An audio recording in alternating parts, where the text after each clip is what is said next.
All of us have that one friend or one family member that has to comment on our body every single time that we see them. How do we react to that? How do we respond? Let's talk about it. Hey everyone, my name is Shaylee. If you are brand new to my channel, thanks for being here. I hope that this is a topic that will encourage you guys today and also help you get some insight. This is actually inspired by a personal message that somebody sent me recently asking me how I respond when a family member or a friend body shames me. So let me just start off by saying that I am really blessed in the sense that I don't really have any family members or friends that body shame me. However, I do occasionally have just little like comments here and there thrown at me, like, you know, what would happen if you lost weight, or, you know, just like things that are not meant to be offensive, but I could definitely take the wrong way if I let myself take it the wrong way, if that makes sense. I have been through this. I have been body shamed by family and friends before, and I have separated myself from those people in my life because I've realized that they're just taking me down with them and they're not actually doing anything for me. But today I want to talk about what you can do if you're experiencing this in your life, because we are all going to face it at one time or another. And I know there's a lot of families out there that put such a huge emphasis on losing weight and on looks that you might be really needing this video because you grew up with this day in and day out, and those are things that are so hard to recover from. This video is for you. Okay, so the first tip that I have is that you have to prepare yourself mentally. You know you're about to see them. You're about to go to a family get together, or you're about to go hang out with a group of friends, and that person's going to be there. You know what they're going to say to you because it's basically like routine by now. Be prepared knowing that it's coming, and think of things that you can focus your attention on other than the fact they're about to say the things that they're about to say. So for example, if I'm going to a dinner party and I know that somebody's going there that constantly criticizes my body, I will want to focus on something that is not the criticism. So focus on the food on the table. What do you smell?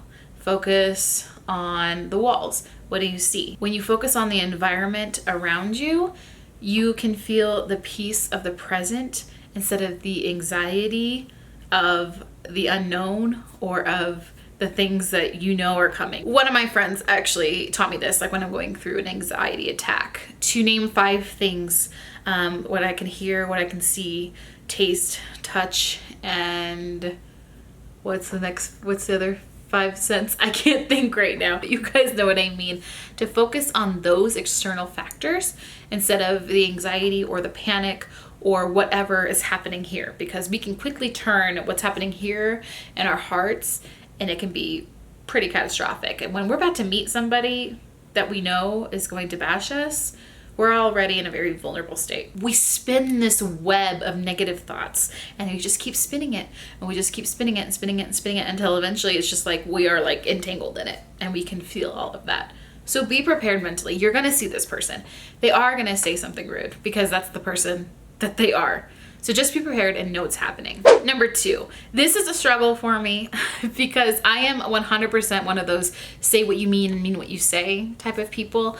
And I am very careful with my words. I feel like I will just sit there and think about what I'm going to say before I say it because I don't want to offend people. But there are so many people in the world that are not like that, and they don't have that thinking process before something comes out of their mouth. So my number 2 tip to help you is they probably have the best intentions, even though their words are completely off base, even though they're coming from a place that's wrong, that's rude, and that's uncalled for. If we can put ourselves in their place, so like for example, if my grandma is going to call me fat, I will put myself in her place for a second and think, what was it like growing up in 1950, 1960? You know what I mean?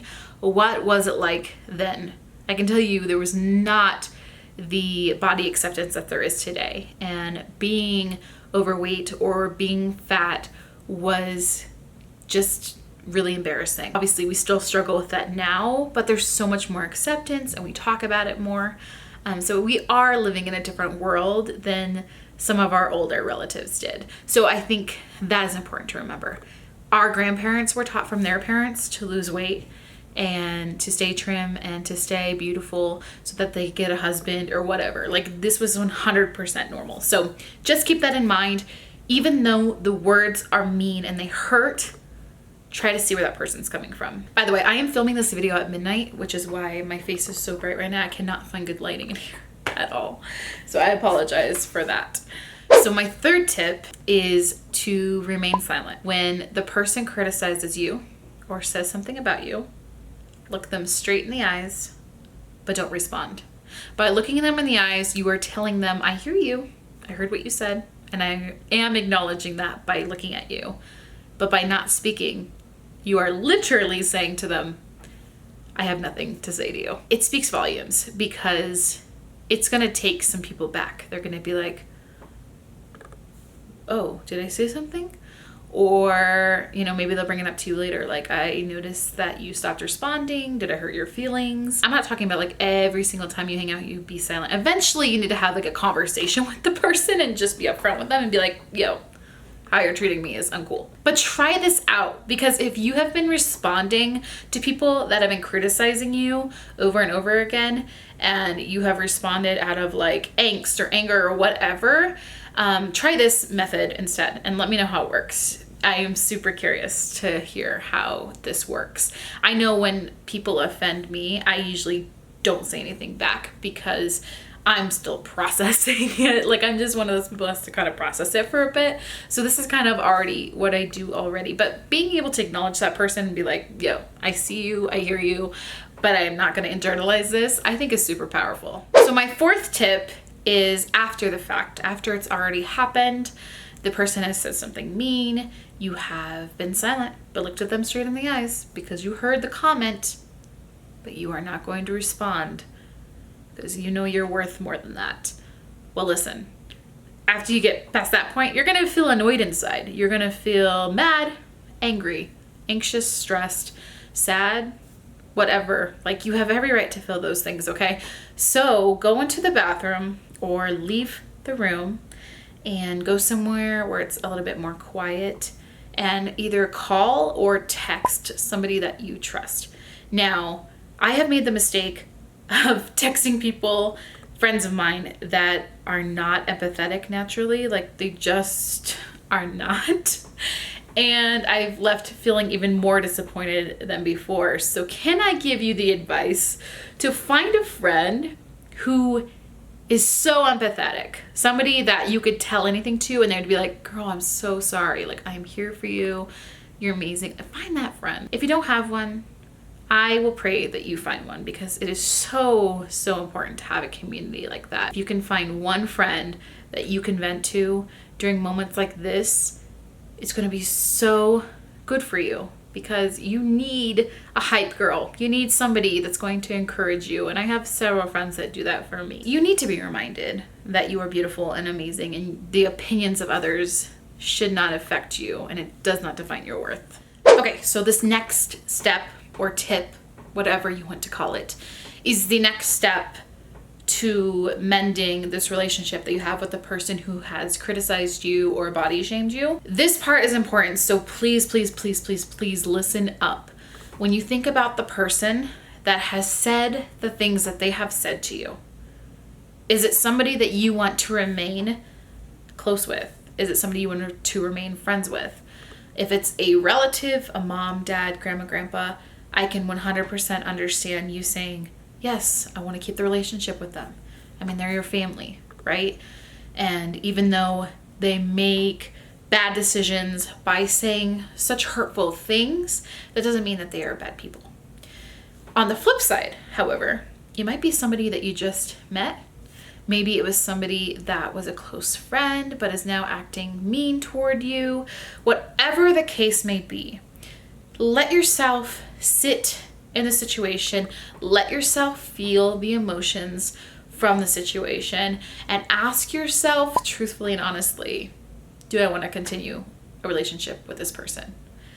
If you answered yes, then you need to take them aside at one point. It doesn't have to be that night or that day or whatever.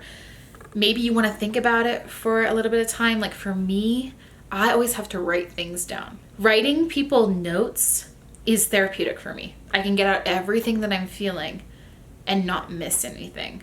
Whereas if I'm talking to somebody, I tend to be a lot kinder in person because once again, I don't want to like offend people or hurt people's feelings.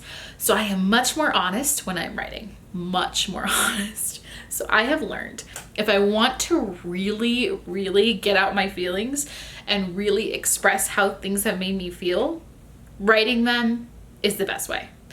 Would I write a text? Probably not, because I feel like that's very informal.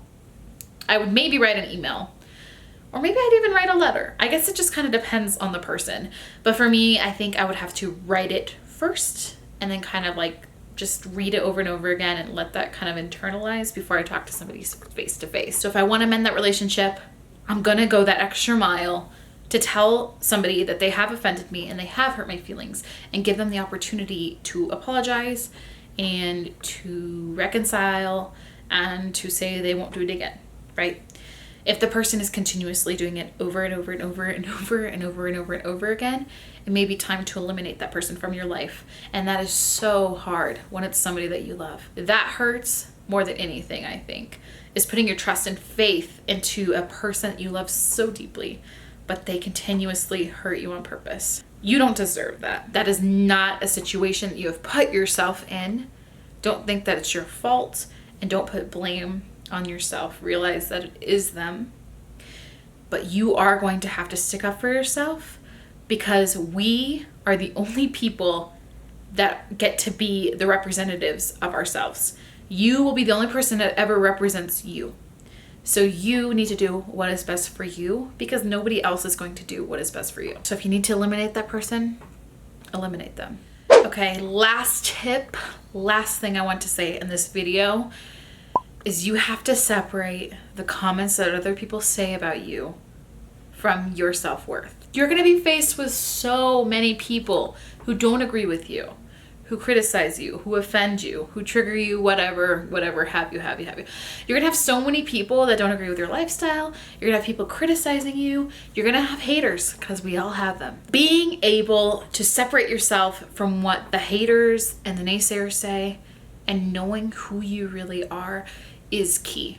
That is the most important thing when you're going through a situation like this, is knowing that no matter what that person says, they are not accurate. They don't have the final say. They didn't create you, they didn't make you, and they aren't you. So, do you get what I'm saying? Like, you are worth so much more than reflecting on all those words and just eating them over and over and like replaying them over in your head and being like, yes, I'm fat. Yes, I'm worthless. I can't get a job. I can't get a boyfriend. I can't get this. I can't get that. And I'm a terrible mom. Whatever is playing through your head over and over again because of the things that other people have said. If you don't learn to separate yourself from those things, you're going to be in constant agony with yourself.